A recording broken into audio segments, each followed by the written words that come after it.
नमस्कार दोस्तों, मैं हूं आपका दोस्त के बी। तो आज की इस वीडियो में हम भारतीय रेलवे का जो यहाँ पर इतिहास रहा है उससे जुड़े हुए जो भी प्रश्न आपकी परीक्षाओं में पूछे जाते हैं या फिर आने वाली परीक्षाओं में पूछे जाएंगे, उन सभी के बारे में हम लोग डिटेल में डिस्कस करेंगे।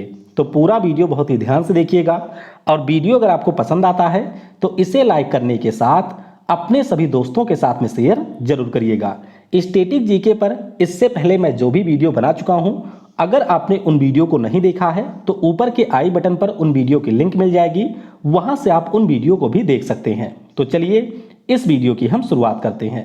अगर हम लोग अपने देश में रेल परिवहन की बात करते हैं तो ये सबसे पहली बार 1837 में शुरू हुआ था। ध्यान रखिएगा, हमारे यहाँ पर जो पहली ट्रेन थी वह रेड हिल रेलवे के नाम से मद्रास में रेड हिल्स से लेकर के चिंता द्वीपेट के बीच में चली थी। हालांकि ये भी ध्यान रखिएगा कि यह हमारे यात्रियों के लिए ट्रेन नहीं थी। इसके बाद में 1845 में जो आपकी गोदावरी नदी है, गोदावरी नदी के ऊपर एक डैम का निर्माण होना था आंध्र प्रदेश राज्य में। तो उस डैम के निर्माण के लिए जो भी पत्थरों की जरूरत थी, उन पत्थरों की आपूर्ति के लिए गोदावरी डैम कंस्ट्रक्शन रेलवे का निर्माण किया गया था। तो ये हमारे देश में रेलवे की प्रारंभिक अवस्था थी और इस समय एक छोटा सा प्रयास हुआ था कि हमारे देश में रेल परिवहन की शुरुआत यहाँ पर की जाए। हालांकि परीक्षा के दृष्टिकोण से आपको ये ध्यान रखना है कि हमारे देश की जो पहली यात्री ट्रेन है वह लॉर्ड डलहौजी के समय में चली थी। कब चली थी? तो 16 अप्रैल 1853 को मुंबई से ठाणे के बीच में हमारे देश की जो पहली यात्री ट्रेन है उसको यहाँ पर चलाया गया था। अगर हम लोग अपने देश में लंबाई के दृष्टिकोण से रेलवे ट्रैक की बात करते हैं तो दुनिया में हम लोग चौथे स्थान पे हैं। दुनिया में सबसे ज्यादा रेलवे ट्रैक आपको अमेरिका में मिलेंगे, दूसरे स्थान पे है चाइना और तीसरे स्थान पे है रूस। उसके बाद में हमारे देश का नंबर आता है। यानी कि अगर परीक्षा में आपसे पूछा जाए कि रेलवे ट्रैक के पॉइंट ऑफ व्यू से हम लोग दुनिया में किस स्थान पे हैं, तो भारत का स्थान यहाँ पर चौथा है। आगे कुछ बेसिक चीजें और जान लेते हैं, जैसे कि हमारे देश के जो पहले रेल मंत्री थे उनका नाम था जॉन मथाई। क्या नाम था? हमारे देश के पहले रेल मंत्री का नाम था जॉन मथाई। वर्तमान में रेल मंत्री कौन है? तो वर्तमान में जो हमारे रेल मंत्री हैं उनका नाम है अश्विनी वैष्णव। तो अभी ये आपके जुलाई महीने में बने हैं। इनसे पहले आपके थे पीयूष गोयल। तो पीयूष गोयल जी का नाम भी पूछा जा सकता है। ध्यान रखेंगे आप लोग कि पहले रेल मंत्री जॉन मथाई थे, वर्तमान में हमारे जो रेल मंत्री हैं उनका नाम है अश्विनी वैष्णव। अच्छा, कई बार आपसे परीक्षाओं में यह भी पूछ लिया जाता है कि हमारे देश में बिजली से चलने वाली जो ट्रेन है वह पहली बार कब चलाई गई थी? तो ध्यान रखेंगे उस समय हमारे देश के वायसराय थे लॉर्ड रीडिंग और ये जो ट्रेन है ये 3 फरवरी 1925 को चली थी। कहां से कहां के बीच में? तो मुंबई से कुर्ला के बीच में ये ट्रेन आपकी चली थी। वीडियो में हम लोग आगे बढ़ें उससे पहले मैं आपको बता दूं कि अनअकैडमी जो कि भारत का नंबर 1 ऑनलाइन प्लेटफॉर्म है, अगर आप लोग चाहें तो किसी भी एग्जाम की एक सिस्टमैटिक वे में तैयारी इस प्लेटफॉर्म की मदद से कर सकते हैं। रेलवे कैटेगरी की बात करें या फिर एसएससी कैटेगरी की बात करें, यहां पर इस समय स्पेशल प्राइस वीक चल रहा है, यानी कि हर सब्सक्रिप्शन पर आपको 15% का डिस्काउंट दिया जाएगा। इसके अलावा अगर आप लोग मेरा कोड यूज करेंगे जो कि है KV10, तो यहां पर आपको 10% का डिस्काउंट और मिलेगा। और अगर आप मेरा कोड यूज करेंगे तो इससे आपको मेरी तरफ से 10% का एडिशनल कैशबैक भी मिलेगा। ज्यादा जानकारी के लिए ये मेरा व्हाट्सएप नंबर है, इसके ऊपर आप लोग मुझसे कांटेक्ट कर सकते हैं और अनअकैडमी के किसी भी कोर्स पर यहां पर मैक्सिमम डिस्काउंट अवेल कर सकते हैं। आने वाले समय में अगर आपको ग्रुप डी का एग्जाम देना है या फिर RRB NTPC CBT 2 का एग्जाम देना है तो अनअकैडमी के ऊपर मेरी फ्री लाइव क्लासेज होती हैं। इन क्लासेज को भी आप ज्वाइन कर सकते हैं। बहुत ही शानदार वे में यहाँ पर आपको चीजें डिटेल में बताई जाती हैं। सारी क्लासेज का PDF भी आपको दिया जाता है। तो बस इसके लिए अनअकैडमी पर आपको मुझे फॉलो कर लेना है, टेलीग्राम चैनल पर जुड़ जाना है, जहां से आप लोग मेरी सारी फ्री क्लासेज को एक्सेस कर सकते हैं। अब आइए बात करते हैं हमारे यहाँ का जो रेलवे बोर्ड है। देखिए, रेलवे बोर्ड की अगर बात करें तो हमारे रेलवे बोर्ड की स्थापना मार्च 1905 को की गई थी। हेडक्वार्टर कहां पर है? तो इसका हेडक्वार्टर आपको मिलेगा नई दिल्ली में। आप सभी को पता होगा कि पिछले साल यानी कि 2020 में जो हमारा रेलवे बोर्ड है उसमें एक CEO के पद का भी निर्माण किया गया था। तो ध्यान रखेंगे कि हमारे देश में जब रेलवे बोर्ड में CEO का पद सृजित हुआ था तो पहले CEO बने थे विनोद कुमार यादव। क्या नाम है? विनोद कुमार यादव जो कि उस समय रेलवे बोर्ड के अध्यक्ष थे, वह पहले सीईओ बनाए गए थे। वर्तमान में सीईओ कौन है? तो वर्तमान में रेलवे बोर्ड के सीईओ हैं, नाम है इनका सुनीत शर्मा। तो सुनीत शर्मा का नाम आपको जरूर याद रखना है। अब बात करते हैं भारत में अन्य रेलवे की। तो देखिए, हमारे देश का जो पहला निजी ट्रेन है, इसे हम लोग तेजस एक्सप्रेस के नाम से जानते हैं। और ये जो आपकी पहली निजी क्षेत्र की ट्रेन है, इसका संचालन नवंबर 2019 में शुरू हुआ था। उस समय यूपी के जो सीएम हैं योगी आदित्यनाथ, इन्होंने लखनऊ से इस ट्रेन को हरी झंडी दिखाई थी। तो ध्यान रखेंगे, हमारे यहाँ की जो पहली निजी क्षेत्र की ट्रेन है उसका नाम है तेजस एक्सप्रेस। इस ट्रेन का जो संचालन है वह आईआरसीटीसी करती है, यानी कि Indian railway catering and tourism corporation के द्वारा किया जाता है। और पहली जो निजी ट्रेन है ये आपके लखनऊ से दिल्ली को जोड़ती है। अच्छा, अब तेजस की बात हुई है तो ध्यान रखेंगे कि हमारे देश में इस समय कुल 4 तेजस ट्रेनें चल रही हैं, यानी कि चारों आपकी निजी क्षेत्र की हैं। एक ट्रेन लखनऊ से दिल्ली चलती है, दूसरी जो ट्रेन है वह मुंबई से करमाली रेलवे स्टेशन के बीच चलती है, तीसरी ट्रेन आपके तमिलनाडु में चेन्नई से मदुरई के बीच में चलती है, और जो चौथी ट्रेन है ये आपकी अहमदाबाद से मुंबई के बीच में चलती है। तो यहाँ पर हमने हमारे देश में जो प्राइवेट ट्रेनें हैं उनकी बात की है। हालांकि सरकार का ये लक्ष्य है कि आने वाले समय में बहुत सारी अन्य प्राइवेट ट्रेनों को भी देश में चलाया जाएगा। अच्छा, कई बार एक हमारे देश का जो प्राइवेट रेलवे स्टेशन है उसके बारे में भी पूछा जाता है। तो ध्यान रखेंगे, भोपाल में आपको मिलेगा हबीबगंज रेलवे स्टेशन, जो कि हमारे देश का पहला प्राइवेट रेलवे स्टेशन है। तो उसके बारे में भी आप लोग याद रखेंगे। अब बात करते हैं छत्रपति शिवाजी महाराज टर्मिनस की। ये रेलवे स्टेशन क्यों आपके लिए इंपॉर्टेंट है? क्योंकि ये हमारे देश का एकमात्र रेलवे स्टेशन है जिसको यूनेस्को ने अपने विरासत स्थल में शामिल किया हुआ है। तो ध्यान रखेंगे, जो हमारे मध्य रेलवे का मुख्यालय है और आपके महाराष्ट्र के मुंबई में स्थित है, इसी का नाम है छत्रपति शिवाजी महाराज टर्मिनस।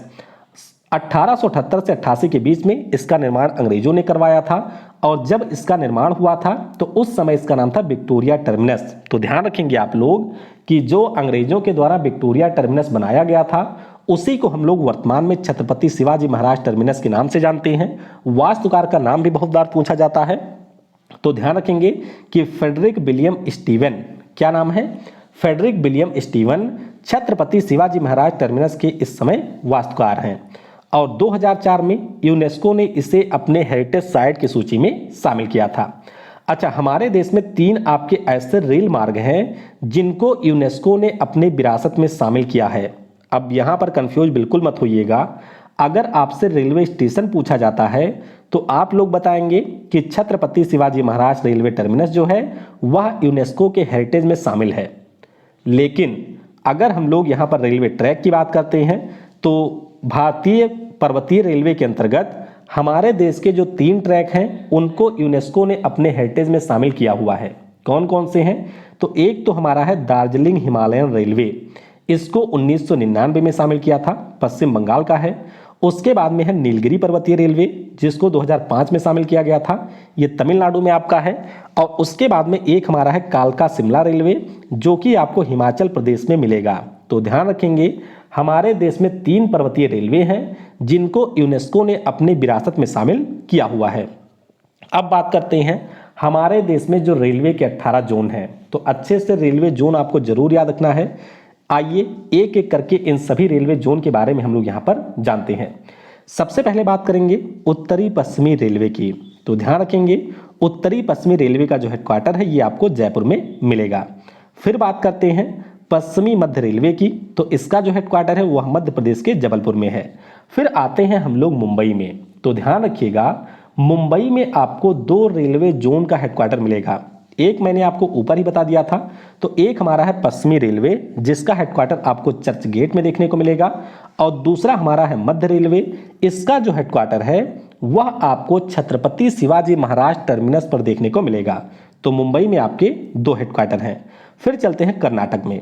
तो कर्नाटक में आपका हुबली है, यहाँ पर आपको दक्षिणी पश्चिमी रेलवे का हेडक्वार्टर देखने को मिलेगा। फिर चलते हैं तमिलनाडु में। तो दक्षिणी रेलवे का जो हेडक्वार्टर है वह आपके तमिलनाडु की राजधानी चेन्नई में है। उसके बाद में आंध्र प्रदेश में जो विशाखापट्टनम है, यहाँ पर आपको दक्षिणी तट रेलवे का हेडक्वार्टर देखने को मिलेगा। उसके बाद में है दक्षिणी मध्य रेलवे, तो इसका जो हेडक्वार्टर है वह तेलंगाना के सिकंदराबाद में है।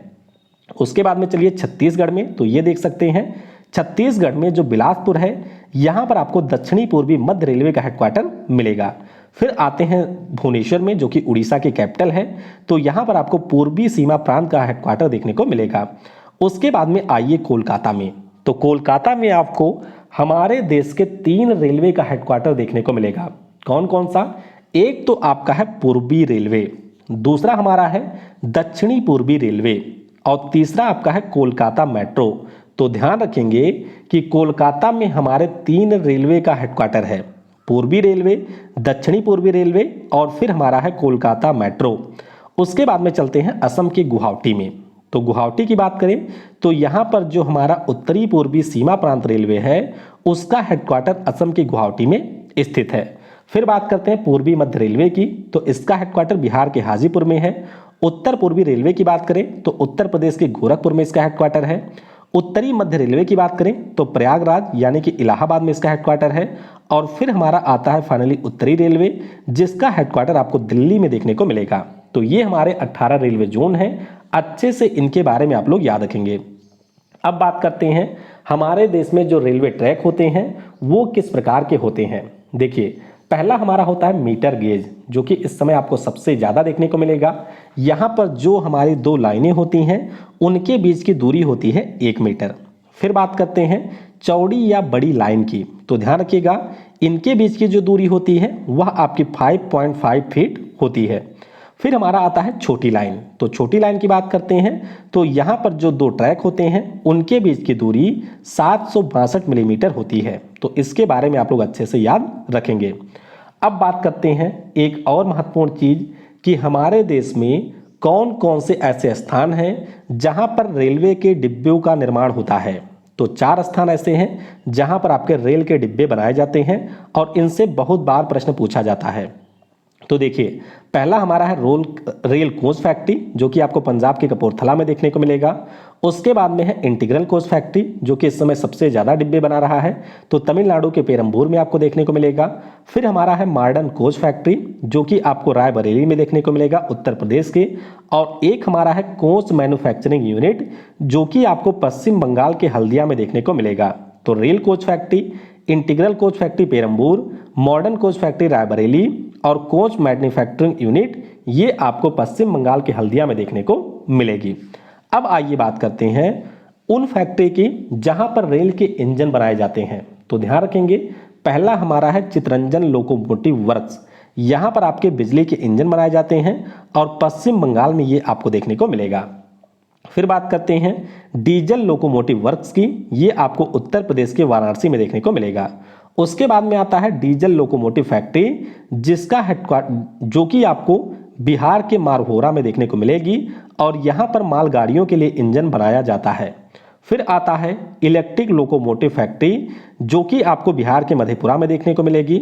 और ये जो आपकी फैक्ट्री है इसको हमने फ्रांस की एल्स्टाम के साथ में मिलकर के बनाया है। और आप सभी को पता होगा कि इसी फैक्ट्री ने हमारे देश का सबसे ताकतवर रेलवे का इंजन भी बनाया है। आपने पढ़ा होगा वैग 12 के बारे में। वैग 12 जो है इसकी क्षमता है 12,000 हार्स पावर। तो ध्यान रखिएगा, इसका निर्माण इलेक्ट्रिक लोकोमोटिव फैक्ट्री ने किया है। और फिर हमारा आता है डीजल लोको मॉडर्नाइजेशन वर्क्स, ये आपको पंजाब के पटियाला में देखने को मिलेगा। तो ये 5 हमारे ऐसे स्थान हैं जहां पर रेल के इंजन देश में बनाए जाते हैं। अब बात करते हैं हमारे देश की एक सबसे विशेष ट्रेन, जिसे हम लोग वंदे भारत एक्सप्रेस के नाम से जानते हैं। और इससे तो आपके बहुत सारी परीक्षाओं में प्रश्न पूछे गए हैं, इसीलिए वंदे भारत एक्सप्रेस के बारे में अच्छे से याद रखिएगा। देखिए, वंदे भारत एक्सप्रेस हम लोग कहें या फिर ट्रेन 18 कहें, दोनों का ही मतलब एक है। ट्रेन 18 की बात करें तो ये हमारे देश का एक सेमी हाई स्पीड ट्रेन है। अच्छा, इसका निर्माण किसने किया है, यानी कि ये जो आपका कोच देख रहे हैं इसका निर्माण किसने किया है? तो इन कोच का निर्माण इंटीग्रल कोच फैक्ट्री चेन्नई के द्वारा किया गया है। और ये हमारे देश की पहली ट्रेन है जिसमें आपको इंजन देखने को नहीं मिलेगा। अगर हम इसके हाईएस्ट स्पीड की बात करें तो यह 180 किलोमीटर पर आवर की स्पीड को अटेन कर सकती है। 15 फरवरी 2019 को इसको पहली बार हरी झंडी दिखाई गई थी। लेकिन ध्यान रखिएगा, हमारे देश में इस समय 2 वंदे भारत एक्सप्रेस चलती हैं। कौन कौन सी? तो एक आपकी चलती है दिल्ली से वाराणसी के बीच में, जो कि हमारे देश की पहली ट्रेन है, और दूसरी चलती है दिल्ली से जम्मू के बीच में। तो 2 हमारे देश में वंदे भारत एक्सप्रेस चलती हैं। इनमें से एक दिल्ली से वाराणसी को जोड़ती है और दूसरी दिल्ली से जम्मू को यहाँ पर जोड़ती है।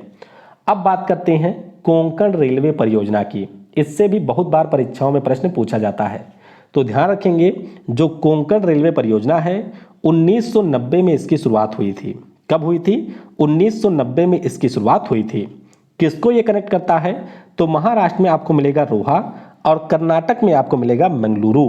तो इन दोनों स्थानों को ये आपस में कनेक्ट करती है, जिसकी कुल लंबाई है 756.25 किलोमीटर। तो ध्यान रखेंगे जो हमारा कोंकण रेलवे है ये आपके अरब सागर के पैरेलल है। ये एनटीपीसी में पूछा गया था कि कौन सा रेलवे अरब सागर के पैरेलल है, तो ध्यान रखेंगे कोंकण रेलवे जो है वो आपके अरब सागर के पैरेलल है।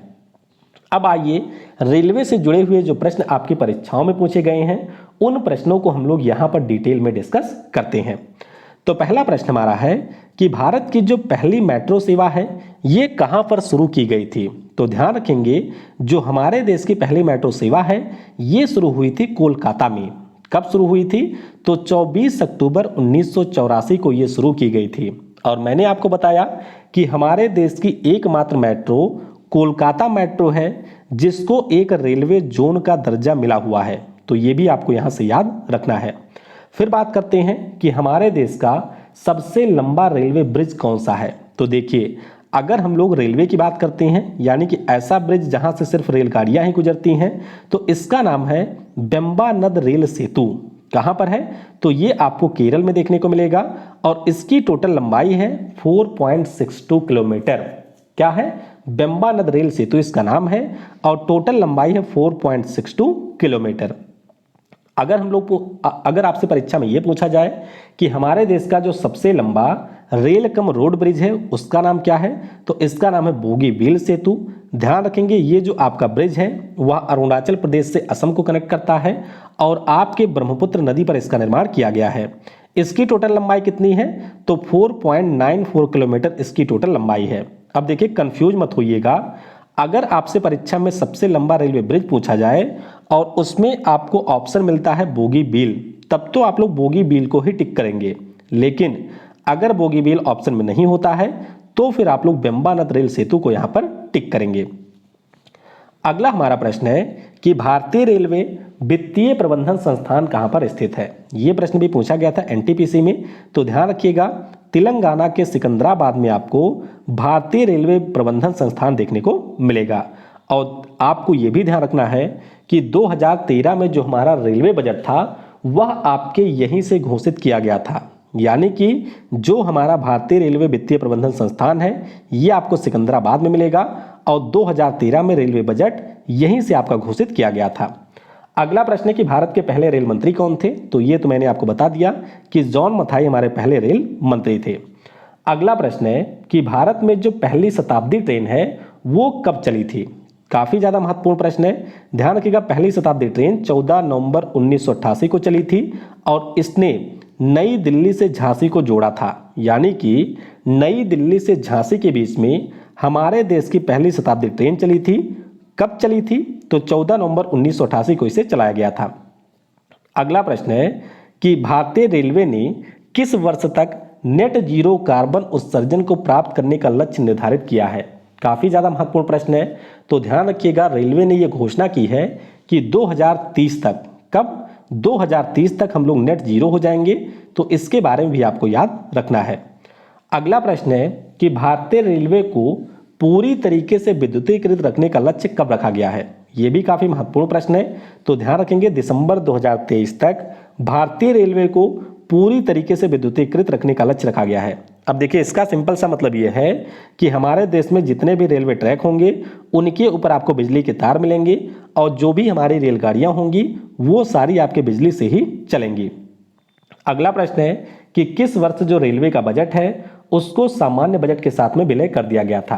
तो पहले हमारे देश में जो रेल बजट होता था और जो आम बजट होता था इनको अलग अलग पेश किया जाता था। लेकिन वर्ष 2016 में जो मोदी गवर्नमेंट है उसने इन दोनों बजट को आपस में मर्ज कर दिया। यानी कि अब जो हमारा रेल बजट होता है वह आम बजट के साथ में ही यहाँ पर प्रस्तुत किया जाता है, तो ये भी आपको याद रखना है।